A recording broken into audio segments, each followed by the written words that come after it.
রাষ্ট্র সংস্কারের বিষয়ে রাজনৈতিক দলগুলোর মতামত নিতে শনিবার থেকে সংলাপে বসবে অন্তর্বর্তী সরকার। ইতিমধ্যে রাষ্ট্র সংস্কারের লক্ষ্যে ৬টি সংস্কার কমিশন গঠন করেছে অন্তর্বর্তী সরকার, যার মধ্যে ৫টির পূর্ণাঙ্গ তালিকা ইতিমধ্যেই চূড়ান্ত হয়েছে। এই প্রক্রিয়ার মধ্য দিয়ে শুরু হতে যাচ্ছে জনগণের বহুল আকাঙ্ক্ষিত রাষ্ট্র সংস্কার। কিন্তু গণঅভ্যুত্থান পরবর্তী প্রেক্ষাপটে রাজনীতিতে কতটা বিবর্তন ঘটেছে, এই প্রেক্ষাপটেই মূলত আমাদের আজকের আলোচনা। দর্শক সবাইকে আমন্ত্রণ জানিয়ে শুরু করছি দেশ টেলিভিশনের নিয়মিত আয়োজন জেরুসালেম নিবেদিত দেশ সম্প্রতিকের আজকের আয়োজন। আমি ফারনাজ জুই রয়েছি আপনাদের সঙ্গে। এ পর্যায়ে জানিয়ে দিচ্ছি আজকের আলোচনার শিরোনাম, রাষ্ট্র সংস্কার শুরু, রাজনীতির সংস্কার কিভাবে। আর এই আলোচনা আমার সঙ্গে স্টুডিওতে আছেন দুজন সম্মানিত অতিথি। চলুন এ পর্যায়ে পরিচিত হই। আছেন কাজী মাহফুজুল হক সুপন, সহযোগী অধ্যাপক, আইন বিভাগ, ঢাকা বিশ্ববিদ্যালয়। সেই সঙ্গে আরও আছেন জাহেদ চৌধুরী, সিনিয়র সাংবাদিক। দুজনকেই আমন্ত্রণ জানাচ্ছি আজকের আলোচনায়। কাজী মাহফুজুল হক সুপন, আপনাকে দিয়ে আলোচনাটা শুরু করি। আমরা আমাদের বিষয়ভিত্তিক আলোচনা শুরু করব, তবে তার আগে আপনি নিশ্চয় অবগত আছেন দুই সচিবের কথোপকথন নিয়ে তোলপাড় শুরু হয়েছে। আমি যদি ফাঁস হওয়া স্ক্রিনশট থেকে ২-৪ লাইন আপনাকে পড়ে শোনাই। আমার টাকা পয়সার প্রতি লোভ নেই, ডলারে দিয়ে অর্ধেক ৫ কোটি, বাকিটা ক্যাশে। এই যে কোটি কোটি টাকার বিনিময়ে ডিসি নিয়োগ কিংবা বদলি বাণিজ্যের ভয়াবহ তথ্য আমরা গণমাধ্যমে দেখছি, এই বদলি বাণিজ্যের আসলে শেষ কোথায়? আপনার স্ক্রিনশটের প্রসঙ্গে আগে আসি, যে আমরা সাইবার ক্রাইম যখন প্রমাণ করতে যাই যে কোন ধরনের সাক্ষ্য ডিজিটাল এভিডেন্স আদালতে আসবে, তার মধ্যে সবচেয়ে দুর্বলতম সাক্ষ্য হচ্ছে স্ক্রিনশট। এটা ঘরে বসে বানানো যায়। এটি নিয়ে তদন্ত হওয়ার আগ পর্যন্ত এই স্ক্রিনশটটা নিয়ে আমি সুনির্দিষ্টভাবে কোনো কথা বলতে চাচ্ছি না। অন্য যে প্রসঙ্গটা এখানে আনা যায়, যে ছাত্র জনতার কাছে একটা সরকার পরাজিত হয়েছে। এই ধরনের একটা সরকার তৈরির পেছনে যারা মূল চালিকা শক্তি হিসেবে কাজ করেছেন, তার মধ্যে আমাদের সচিবালয় এবং সেখানে যারা আছেন তাদের একটা বড় অংশ এখানে জড়িত ছিল, এবং তারাও কিন্তু পরাজিত। তো এই ধরনের পরাজিত একটা প্রশাসনকে যখন আপনি বসিয়ে রাখবেন, তারা যে সমস্ত কার্যক্রম চালিয়ে যাবে, সেখান থেকে যে ধরনের অস্থিরতা তৈরি হতে পারে প্রশাসন যন্ত্রে, আমরা সেই জিনিসটাই দেখছি এখন। এখানে বিশ্বাস অবিশ্বাসের ঝগড়া হচ্ছে। একদলকে আমরা মনে করছি বিশ্বাস করা, আর একদলকে আমরা অবিশ্বাস করছি। তাদের নিজেদের মধ্যে বিশ্বাস অবিশ্বাস দানা বেঁধে উঠছে, এবং পরপর যে আমরা বদলির প্রক্রিয়াগুলো দেখেছি, প্রত্যেকটা কিন্তু বাধাগ্রস্ত হয়েছে। এবং আমরা কিন্তু আসলে অন্ধকারে যে ভিতরে আসলে কি হচ্ছে, বাট এটা ধারণা করা যায় যে এখানে একদল আছে যারা প্রচণ্ডভাবে গত সরকারের অনুসারী, এবং আমরা যেটাকে নাম দিয়েছি যে একটা মাফিয়া অলিগার্ক, বা একটা অনেক সময় আমরা বলি ফেসিস্ট গভর্নমেন্ট। এই গভর্নমেন্ট তৈরি করার পেছনে যারা কাজ করেছে, অবধারিতভাবে এদের একটা অংশ এখানে জড়িত ছিল, হয়তো একটা বড় অংশ। এবং এদেরকে আমরা সরানো তো দূরের কথা, এদেরকে কোনো কোনো ক্ষেত্রে আমরা আরও একটু ক্ষমতায়িত হতে দেখেছি, এবং তারই একটা প্রতিক্রিয়া হচ্ছে এই ধরনের অস্থিরতা। এবং এখানে অনেকগুলি গ্রুপ তৈরি হয়েছে। আমার মনে হচ্ছে একদল আরেক দলের বিরুদ্ধে লেগে আছে। একদলকে আমরা বলছি পরাজিত, আবার আরেক দল এটা সুযোগ নেওয়ার চেষ্টা করছে যে তারা বঞ্চিত। এই পরাজিত এবং বঞ্চিতের মধ্যে লড়াই চলছে। এবং এখানে এই ধরনের এই যে ফাঁস হওয়ার যে স্ক্রিনশট দেখছি, এটা আসলে কি একটা সত্যিকার স্ক্রিনশট নাকি এটাকে বানিয়েছে, এটা বলা খুব মুশকিল, এবং এটা তদন্ত হওয়া উচিত। ধন্যবাদ জানাচ্ছি আপনাকে। জনাব জাহেদ চৌধুরী, বিভিন্ন সময় বলা হয়ে থাকে যে স্বৈরাচার সরকারের একটা বড় অংশ এখনো প্রশাসন এবং আমলাদের মধ্যে বিদ্যমান। সেই জায়গা থেকে অনেকেই ধারণা করছে সেক্রেটারিয়েট কুয়ের কথা, কেউ কেউ বলছে অ্যাডমিনিস্ট্রেটিভ কুয়ের সম্ভাবনা রয়েছে। কিভাবে দেখছেন পুরো বিষয়টিকে? ধন্যবাদ। আসলে কেউ কেউ বলছেন কিছু অংশ, আমি তো বলবো পুরো অংশই। সচিবালয়ে যারা আছেন শুধু এক স্তর না, এটা স্তরে স্তরে স্বৈরাচারের প্রতিনিধিরা এখানে অবস্থান করছেন। এইটা লুকোচুরির কোনো কারণ নেই, লুকোচুরির কোনো যুক্তিও নেই। এটা আপনি উদাহরণ দিতে বলেন, আমি আপনাকে একে একে নাম ধরে বলে ফেলতে পারবো যে তারা কে কি করেছেন। আপনি যদি এখানে যদি আমি বলি যে ২০১৪ সালের নির্বাচন ব্যাপক বিতর্কিত নির্বাচন, 18 নির্বাচন, 24-এর নির্বাচন, ২০১৪ সালে যারা ডিসি ছিলেন এবং এই নির্বাচনী প্রক্রিয়া যারা সম্পৃক্ত ছিলেন, তাদের কি কারো চাকরি গেছে? যায়নি। একইভাবে 18 সালের নির্বাচন, আমি একটা অংশ একটা পার্ট বলছি যে সচিবালয়ের তারা কি করেছেন, 18 সালের নির্বাচনে তারা কি করেছেন, কি ভূমিকা পালন করেছেন, রাতের অন্ধকারে কিভাবে দিনের ভোট রাতে হয়েছে, সারা বিশ্বে এটা এই বাংলাদেশ এই দুর্নাম করিয়েছে।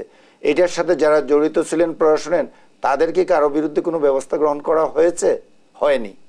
একইভাবে 24 সালের নির্বাচনেও আরও একটি নতুন প্রক্রিয়া অবলম্বন করে প্রশাসনের সহযোগিতায়, যে কথাটি ব্যাপকভাবে আলোচিত। তো বাংলাদেশের ভোটাধিকার হরণের ক্ষেত্রে সর্বোচ্চ পর্যায়ে শেখ হাসিনা নিজে এবং তার পুরো প্রশাসন মূলত দায়ী। সেটা সিভিল প্রশাসন এবং পুলিশ প্রশাসন, মূলত এই দুইটা প্রশাসনকে কাজে লাগিয়ে এই বাংলাদেশের নির্বাচন ব্যবস্থাকে ধ্বংস করা হয়েছে। সুতরাং এই সমস্ত লোকের হাতে আপনি কিভাবে আশা করেন একটা বিপ্লবোত্তর সরকার সুষ্ঠুভাবে কাজ করতে পারবে? তারা যেখানে যে অবস্থায় অবস্থান করছে কোনো না কোনোভাবে, আমি গতকাল একটা টক শোতে আমাদের মাননীয় প্রেস সেক্রেটারি উপস্থিত ছিলেন, প্রধান উপদেষ্টার, উনি বলছিলেন যে আপনি যদি ভিতরে থাকতেন, আমি ভিতরে থেকে দেখছি, আমরা যখনই কাজ করতে যাচ্ছি পদে পদে বাধার সৃষ্টি করা হচ্ছে নানা প্রক্রিয়ার মাধ্যমে। উনি বলছিলেন যে সবকিছু এখানে বলা সম্ভব নয়, এবং এটা আমরা বাইরে থেকে এটা অনুমানও করতে পারি। তো আপনি যে বিষয়টি বলছেন যে এটা প্রশাসনে, উনি আবার পাশাপাশি যেটা বলছিলেন যে প্রশাসনের স্তরে স্তরে এই স্বৈরাচারের দোসররা এখনো বসে আছে, সংখ্যায় তারা এত বেশি যে আপনি তাদেরকে পুরোপুরি বাদ দিলে সরকারই পরিচালনা করতে পারবেন না। তো এইরকম একটা অবস্থায় যখন আমরা অবস্থান করছি, সেইখানে তুলনামূলকভাবে যাদের বিরুদ্ধে অভিযোগগুলো কম আছে, যারা সরাসরি পরিস্থিতির কারণে পরিস্থিতির শিকার হয়ে হয়তো তাদের সাথে সহযোগী ছিলেন, এই রকম লোকদের বেছে বেছে বের করে সরকার চেষ্টা করছে তাদেরকে পদায়ন করার, তাদের মাধ্যমে সরকার পরিচালনা করার। কিন্তু যেহেতু অন্যরা সবাই, উনি এখানে আরেকটা বিষয় বলছিলেন যে সরকারি চাকরিবিধির মধ্যে একটা প্রক্রিয়ার মধ্য দিয়ে আমরা তো হুট করে কাউকে বাদ দিতে পারবো না, কিংবা দিতে পারছি না, কিংবা দিচ্ছি না। সুনির্দিষ্টভাবে যাদের বিরুদ্ধে অভিযোগ আসছে তাদের বিরুদ্ধে আমরা ব্যবস্থা গ্রহণ করছি। তো সেইখানে হয়তো কারো কারো বিরুদ্ধে আমরা গতকালকেও 2 জন সচিবকে দেখেছি যে গ্রেফতার করা হয়েছে এবং তাদের বিরুদ্ধে ব্যবস্থা নেওয়া হয়েছে, কিন্তু সংখ্যা এটা খুবই কম। এইভাবে খুঁজলে দুর্নীতির কথা বলেন, আর এই রাষ্ট্রকে একটা স্বৈরাচারী রাষ্ট্রে পরিণত করার ক্ষেত্রে এই প্রশাসন কিন্তু গুরুত্বপূর্ণ ভূমিকা পালন করেছে, খারাপ ভূমিকা, খারাপ নজির। সুতরাং তাদের দিয়ে আপনি একটা বিপ্লবোত্তর সরকারের প্রশাসন চালানো আসলেই খুব একটা কঠিন ব্যাপার। বর্তমান সরকার জনগণের ব্যাপক সমর্থনের কারণে তারা এখনো টিকে আছে, এই প্রশাসনকে নিয়েই কাজ করার চেষ্টা করছে। এবং যারা দুর্বৃত্তপনার সাথে, আমি এই টার্মটা ইউজ করলাম সুনির্দিষ্টভাবে, এই সমস্ত দুর্বৃত্তপনার সাথে যারা জড়িত তাদের বিরুদ্ধে সুনির্দিষ্ট অভিযোগ নিয়ে এসে তাদেরকে গ্রেফতার করে তাদের বিচারের মুখোমুখি করা উচিত প্রশাসনের ওই সমস্ত লোকদের। এবং এর বাইরে যারা আছে, যারা তুলনামূলকভাবে তাদেরকে নিয়ে যাতে একটা প্রশাসন গড়ে তোলা যায়, সেই চেষ্টা জনগণের প্রত্যাশা, আমি মনে করবো যে এইরকম প্রত্যাশা আছে। আর যে বিষয়টি দিয়ে আপনি শুরু করছিলেন, এই ঘটনাটি আমিও দাবি করব যে আসলে এখানে একটা সুষ্ঠু তদন্ত হওয়া দরকার, এবং স্ট্রং এভিডেন্স ছাড়া এটা ফাইনাল কনক্লুশনে যাওয়া যাবে না এইরকম একটা ঘটনার ক্ষেত্রে। এবং এটা দ্রুত, এটা সরকারের পক্ষ থেকে এটা খোলাসা করা দরকার। যদি এখানে কেউ জড়িত থাকেন যাদের ব্যাপারে অভিযোগ আসছে, তা তাদের বিরুদ্ধে দৃষ্টান্তমূলক শাস্তির ব্যবস্থা, সেটা প্রশাসনিক ব্যবস্থা কিংবা ট্রান্সফার করে দিয়ে কিংবা ওএসডি করে দিয়ে এইরকম নয়, এটা সরাসরি ক্রিমিনাল অ্যাক্ট হিসেবে যদি কেউ জড়িত থাকেন। আর যদি না থাকেন তাহলে যারা এই প্রক্রিয়ার সাথে জড়িত, প্রফেসর সাহেব একটু আগে যেটা বলছিলেন যে ডিজিটাল সিকিউরিটি অ্যাক্ট, ওইখানে ওই আইনে কিন্তু তারাও পড়বে। এই কারণে হয়তো এই আইনটার সংশোধনে আজকে হয়তো আপনি আলোচনা করবেন, এটা নিয়ে আজকে আইন মন্ত্রণালয়ে আলোচনার অংশীজনদের মতামত গ্রহণ করেছে, এই ব্যাপারে কি পদক্ষেপ নেবে সেটা হয়তো তারা অবশ্যই নেবে। এটা পুরোটা হয়তো বাতিল করতে পারবে না, কিংবা বাতিল করলেও নতুন আরেকটি আইন দিয়ে এই সুরক্ষাটার প্রয়োজন পড়বে যাতে কেউ অন্যায়ভাবে এই মাধ্যমগুলো ব্যবহার করতে না। আইন উপদেষ্টা জানিয়েছেন যে সাইবার সিকিউরিটি অ্যাক্ট বাতিলের সিদ্ধান্ত নিয়েছে সরকার, এবং দেশের সব কালা কানুন থেকে দেশকে মুক্ত করার অঙ্গীকারও করেছেন তিনি। সিদ্ধান্তটা আমি এখানে খুব ক্লিয়ার, প্রফেসর সাহেব ওখানে উপস্থিত ছিলেন আলোচনায়। আমি আলোচনার আগের কিছু ঘটনা জানি, কিন্তু আজকের যে ডিসকাশনটা হয়েছে এই ব্যাপারে উনি ভালো বলতে পারবেন। বাট যেটা আমরা আইন উপদেষ্টার মতামত বলে, আমি একজন সাংবাদিক হিসেবে যতটুকু জানি, ওনার সাথে ইতিপূর্বে আলোচনা হয়েছে বিভিন্ন বিষয় নিয়ে। সেখানে আমি যেটা দেখেছি যে বর্তমান বিশ্বে এই ইন্টারনেটের যুগে, যেখানে ফেসবুক, ইউটিউব, যতগুলা মাধ্যম, সামাজিক যোগাযোগের মাধ্যম আছে, এখানে এক ধরনের একটা আইনের দরকার আছে। কিন্তু আমাদের বাংলাদেশে এই যে আইন করা হয়েছে, এই ধরনের আইন বাংলাদেশের মানুষ চায় না। এবং এটাকে পুরোটা যদি বাতিল করা হয়, হয়তো ওনারা নতুন করে অন্য কিছু একটা করবেন, তবে অবশ্যই এই ক্ষেত্রে মিডিয়া যাতে ক্ষতিগ্রস্ত না হয়, সাধারণ মানুষ যাতে ক্ষতিগ্রস্ত না হয়, সেইটার ব্যাপারে একবারে 100% মানুষের মতামত নিয়ে যুক্তিসঙ্গত পর্যায়ে এটাকে নিয়ে আসতে হবে।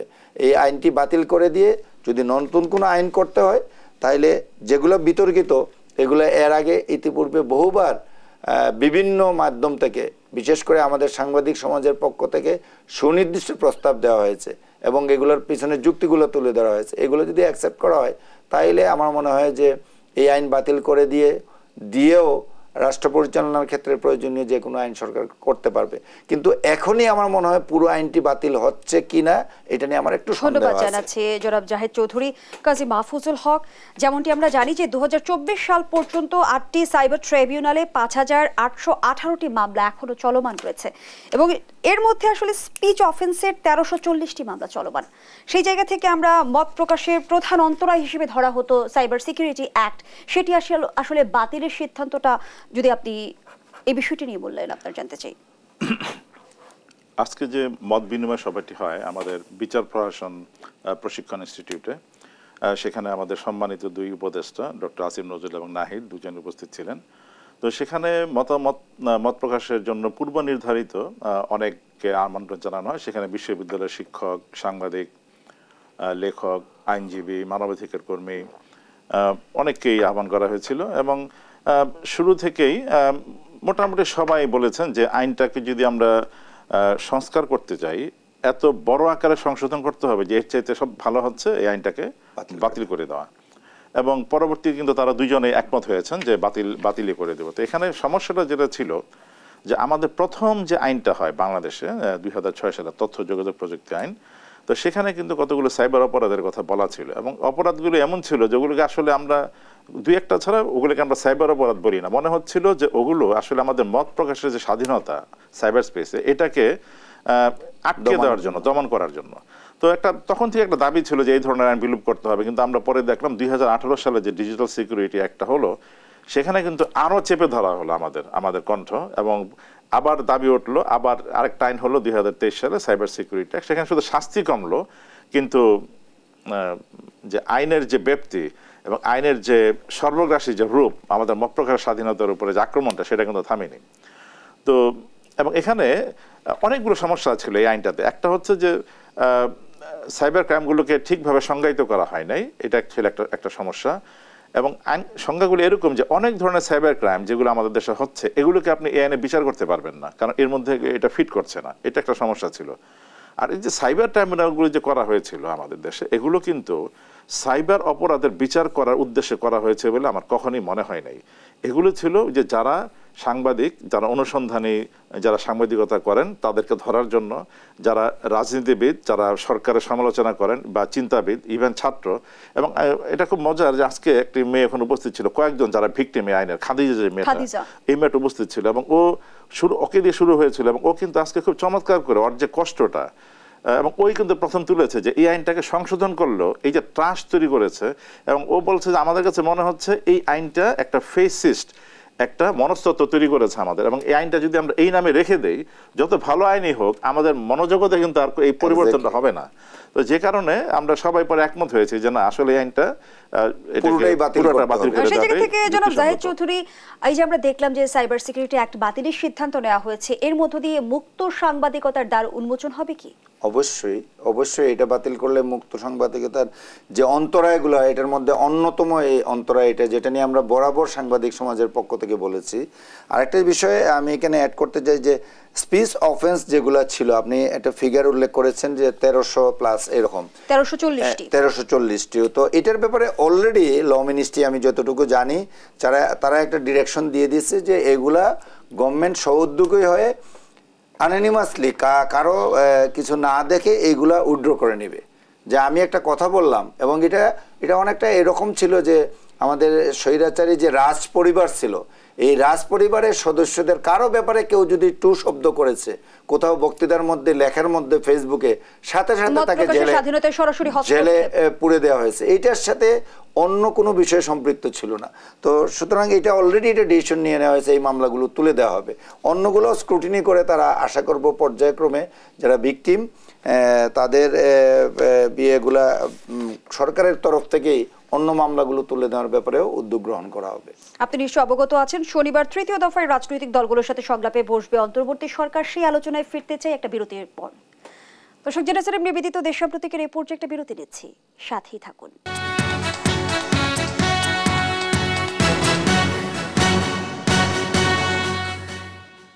ফিরে এলাম, আপনারা দেখছেন জেরুসালেম নিবেদিত দেশ সাম্প্রতিক। আমরা আবারও ফিরছি আলোচনায়।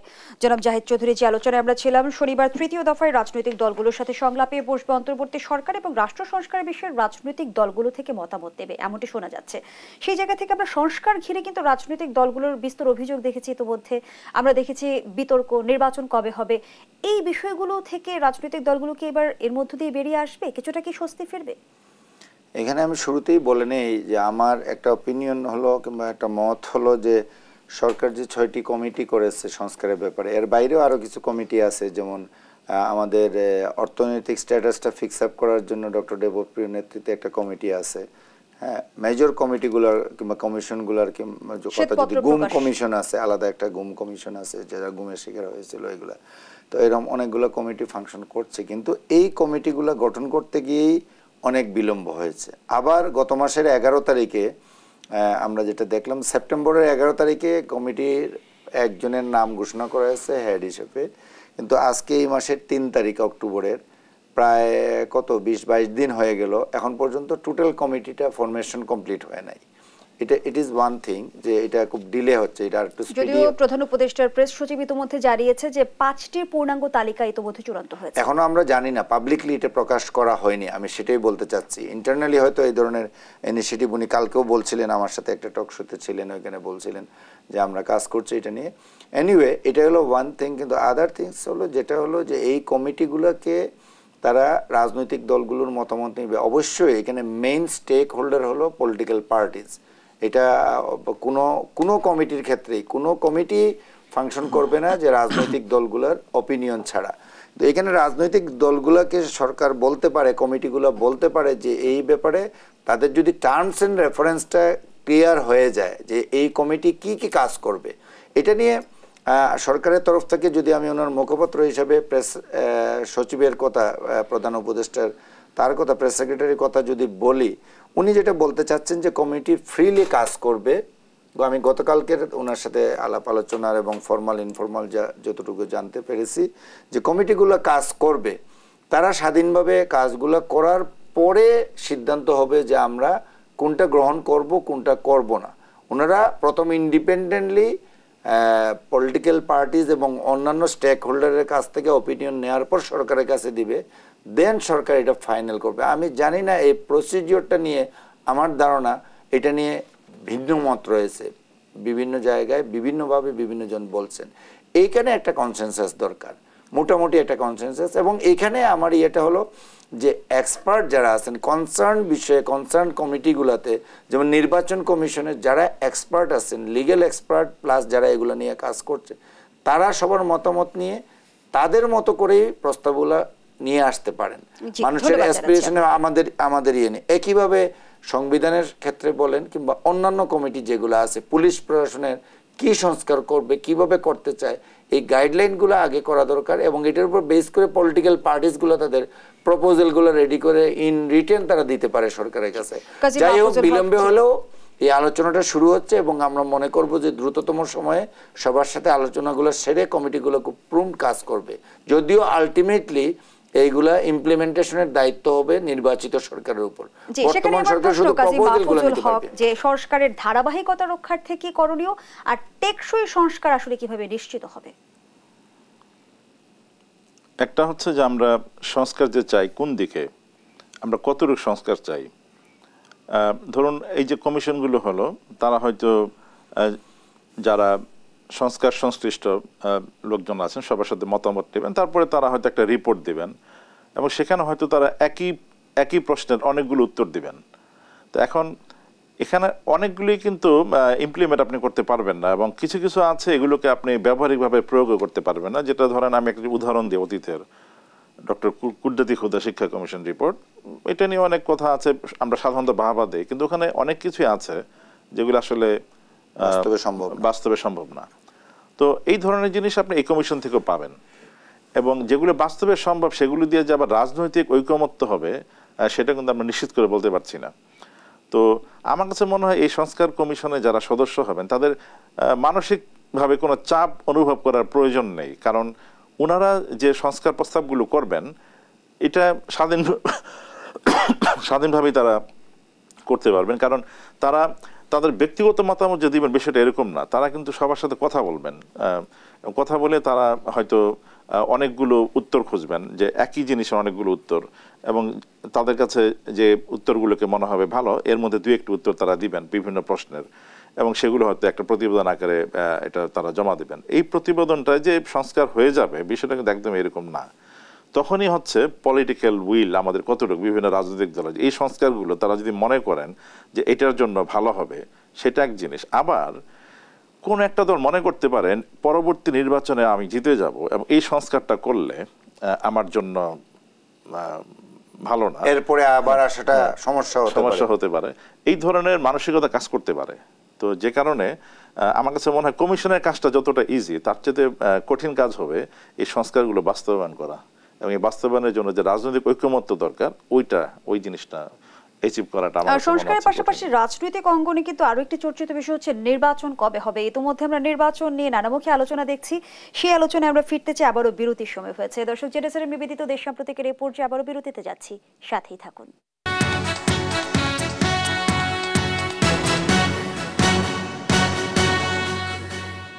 ফিরে এলাম, আপনারা দেখছেন জেরুজালেম নিবেদিত দেশ সাম্প্রতিক। আজকের আলোচনা চলছে রাষ্ট্র সংস্কার শুরু, রাজনীতির সংস্কার কিভাবে, এই প্রসঙ্গে আবারও ফিরছে আলোচনায়। কাজী মাহফুজুল হক স্বপন, যে আলোচনায় আমরা ছিলাম নির্বাচন নিয়ে, তো আমরা দেখছি রাজনৈতিক অঙ্গনে দীর্ঘদিন ধরে বিতর্ক চলছে। রাজনৈতিক দলগুলো ইতিমধ্যে নির্বাচনী রোডম্যাপের দাবি জানিয়ে আসছে, সেই জায়গা থেকে যৌক্তিক সময় দেবার কথাও বলছে। যৌক্তিক সময়ের পরিধিটা আসলে কেমন হওয়া উচিত এটা বলা কঠিন, যৌক্তিক সময় কতটুকু, কারণ এখানে এই যে কমিশনগুলো হচ্ছে, সংস্কার কমিশন, আরো কমিশন হয়তো হবে, এরা যে প্রতিবেদনগুলো দিবে এখানকার উল্লেখযোগ্য যে অংশগুলো এগুলো কিন্তু বাস্তবায়ন করতে হবে। এটা একটা জন আকাঙ্ক্ষা যে আমাদের যে একটা ফেসিবাদী সরকার ছিল, এই ধরনের সরকার যাতে ভবিষ্যতে না আসে। এই সমস্ত সরকার কিন্তু একটা দেশকে পিছিয়ে দেয়, আমাদের মনস্তাত্ত্বিক পরিবর্তন ঘটায়, যে পরিবর্তনটা আবার আগের অবস্থায় ফেরত আসাটা অনেক সময় লাগে। তো অনেক কিছু কিন্তু নষ্ট করে গেছে এরা শিক্ষা, এরা আমাদের যে বিভিন্ন প্রশাসন যেগুলো আছে, পুলিশ, তার বিচার ব্যবস্থা, নির্বাচন ব্যবস্থা, সবকিছুকে নষ্ট করে গেছে। তো এই সংস্কারগুলো কিন্তু হতে হবে, কারণ আমরা যদি খুব বেশি রাজনৈতিক দলগুলোর উপর আবার রিলাই করি যে ওদের হাতে সংস্কারগুলো ছেড়ে দেই, 90 সালে কিন্তু আমাদের একই অবস্থা হয়েছিল, যে 90 সালে যে রূপরেখা ছিল আমরা খুব তাড়াতাড়ি দেখলাম যে রূপরেখা থেকে বেরিয়ে এসেছে রাজনৈতিক দলগুলো। তো আমরা এই ধরনের একটা সুযোগ কিন্তু আমরা পাবো না, যে 71-এর পরে আমরা 90 সালের 34 বছর পরে আমরা এই 24 পেলাম, এরপরে যে আমরা পরবর্তী যে এই ধরনের একটা বিপ্লব বা গণ অভ্যুত্থান কবে হবে আমরা জানি না, কারণ এই অভ্যুত্থানগুলো একটা পরিবর্তনের আশায় হয়, কিন্তু যে পরিবর্তন আমরা চেয়েছিলাম সেটা কিন্তু আমরা পাচ্ছি না। তো এখন যদি আমরা একটু তাড়াহুড়া করি এই সংস্কারগুলো হওয়ার আগে নির্বাচনের দিকে যাই, সেটা কিন্তু ঠিক হবে না। আবার যেহেতু এই সরকারটা একটা রাজনৈতিক সরকার নয়, জনগণ দ্বারা নির্বাচিত সরকার নয়, এই দেশের মানুষ অনেক দিন ভোট দিতে পারেনি, তারা উদ্গ্রীব হয়ে আছে যে তাদের পছন্দ মতো একটা সরকারকে তারা আনবে, এবং জনগণ যতটুকু উদ্গ্রীব তার চেয়ে আমার কাছে বেশি মনে হয় যারা রাজনৈতিক দল তারা বেশি উদ্গ্রীব হয়ে আছে। তো এই কারণে এই সময়টা আবার খুব দীর্ঘায়িত করা ঠিক হবে না, কারণ একটি অরাজনৈতিক দল এই সেন্সে যে অনির্বাচিত সরকার, এই সরকারও রাজনৈতিক সরকার আমরা বলবো এই সেন্সে যে এরাও জনগণের সমর্থন আছে এদের, ওইভাবে একটা রাজনৈতিক সরকারই আমরা শুধু বলতে পারি অনির্বাচিত হয়তো, কিন্তু সম্মতি আছে আমাদের। এরা যদি বেশি দিন আপনার কন্টিনিউ করে তখন কিন্তু মানুষের মধ্যে একটা হতাশা তৈরি হতে পারে। হতাশা এই কারণে। কাজী মাহফুজুল হক স্বপন। জনাব জাহিদ চৌধুরী, আমরা গণঅভ্যুত্থান মানেই আমরা দেখছি যে বিভিন্ন ক্ষেত্রে পরিবর্তন কিংবা বিবর্তন, কিন্তু রাজনৈতিক অঙ্গনের কথা যদি আমরা তুলে ধরি, রাজনৈতিক দলগুলোতে আসলে কতটা পরিবর্তন এলো? এটা বলা কঠিন, যৌক্তিক সময় কতটুকু, কারণ এখানে অনেকগুলি কিন্তু আসলে রাজনৈতিক দলগুলো নিজেদের ভিতরে অনেক পরিবর্তন আনা দরকার, বিশেষ করে রাজনৈতিক নেতৃত্ব নির্বাচনের মাধ্যমে গণতান্ত্রিক প্রক্রিয়ায় রাজনৈতিক নেতৃত্ব দলের ভিতর যে নেতৃত্ব সেটাও হওয়া দরকার এবং বিশ্বের বিভিন্ন গণতান্ত্রিক দেশে কিন্তু সেটাই আছে, প্রচলিত আছে। বাংলাদেশে আরপিওর আন্ডারে কিছু রুলস করা হয়েছিল, এগুলো কিন্তু যথাযথভাবে ইমপ্লিমেন্ট হয় নাই, কিছু কিছু হয়েছিল, পরে এগুলো থেকে রাজনৈতিক দলগুলো অনেকটা সরে আসছে। এখনও কাগজে কলমে কিছু আইন কানুন আছে, এটাও যদি পুরোপুরি বাস্তবায়ন হয় তাহলে হয়তো রাজনৈতিক দলগুলো নির্বাচনী প্রক্রিয়ার মাধ্যমে গণতান্ত্রিক প্রক্রিয়া তাদের নেতৃত্ব নির্বাচনটা করতে পারবে। নতুবা শীর্ষ নেতৃত্বের যারা কাছাকাছি থাকবে তারাই বিভিন্ন জায়গায় নেতৃত্বে চলে আসছে, এই অভিযোগটা বরাবরই আমরা দেখতে পাই এবং নির্বাচনের সময়ে তাদের প্রার্থী নির্বাচনের সময় আমরা এই বিষয়টি লক্ষ্য করি বড় রাজনৈতিক দলগুলোর ক্ষেত্রে। সুতরাং এইটা থেকে বেরিয়ে আসতে হবে। আপনি একটু আগে যে বিষয়টি আলাপ করছেন ওইখানে আমি একটু দৃষ্টিপাত করতে চাই, যেটা হলো সংস্কারের ক্ষেত্রে এবং সময়ের ক্ষেত্রে। এইখানে আমার মনে হয় যে বর্তমান সরকার এই এত বড় একটা গণ অভ্যুত্থানের ফসল এবং এই সরকারের কাছে অনেক জাতির প্রত্যাশা অনেক বেশি এবং এটা যত দ্রুত সরকার বাস্তবায়ন করবে। এখন সরকার যদি তার সংস্কার প্রস্তাবগুলো সামনে নিয়ে আসতে পারে, নিয়ে আসার পর রাজনৈতিক দলগুলোর মধ্যে কনসেনসাস আনা, আলাপ আলোচনার ভিত্তিতে, এইটাও তারা চাইলে এই ধরনের একটা কনসেনসাস প্রতিষ্ঠা করে তারা বলতে পারে আমরা নির্বাচনে যাব, তোমরা আগে বলো, এটা কমিটমেন্ট করো। এবং পাশাপাশি রাজনৈতিক দলগুলো তখন বাধ্য হবে তাদের নির্বাচনী ইশতেহারে বিষয়গুলোকে অন্তর্ভুক্ত করতে, কারণ আমরা আলটিমেটলি জানি বড় সংস্কারগুলো করতে গেলে আমাদের সংবিধানের সংশোধনের প্রয়োজন। শুধু সংবিধান সংস্কার বলে না, আপনি নির্বাচন কমিশনেও যদি কোনো ধরনের বড় ধরনের পরিবর্তন আনতে চান, এটা শুধু আইন দিয়ে হবে না। এবং আইনও যেটা আপনি করবেন এটাও কিন্তু পলিটিক্যাল গভর্নমেন্ট এসে পার্লামেন্টের মাধ্যমে এটা রেটিফাই করতে হবে, নতুবা চূড়ান্তভাবে এটা আইন হবে না। এখনও তো আপনি অ্যাক্ট করে প্রেসিডেন্টের অর্ডারে এটা করতে পারবেন। যেতে হলেও আসলে নির্বাচনমুখী সংস্কারও বিশেষভাবে জরুরি। আমরা আমাদের আয়োজনের একেবারেই শেষাংশে দুজনকে অসংখ্য ধন্যবাদ জানাচ্ছি। দর্শক, এখানেই শেষ করছি জেনেসারের বিবেদিত দেশ সাম্প্রতিকের আজকের আয়োজন। ধন্যবাদ এতক্ষণ আমাদের সাথে থাকার জন্য।